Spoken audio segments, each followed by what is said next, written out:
Lahat tayo ay magkaiba. May kanya-kanya tayong interes, talento at hilig sa buhay. Kahit ang ating lahi, lengguwahe, nasyonalidad at kultura ay magkaiba rin.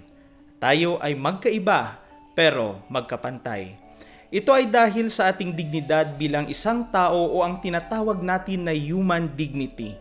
At ang dignidad natin ay nakaugat sa Diyos. The dignity of the human person is rooted in His creation in the image and likeness of God. Nakasulat sa Genesis, nilalang nga ng Diyos ang tao ayon sa kanyang larawan. Sila'y kanyang nilalang na isang lalaki at isang babae. Kaya ang larawan o pwede nating sabihing ang mukha ng Diyos ay nasa bawat isa sa atin.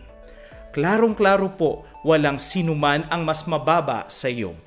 Marami man tayong pinagkaiba, ngunit pareho tayong may dignidad bilang tao at ang dignidad na ito ay nagmula sa Diyos. Kaya dapat pangalagaan at irespeto natin ang bawat isa dahil ikaw at lahat ng taong nakakasalubong mo araw-araw ay anak ng Diyos.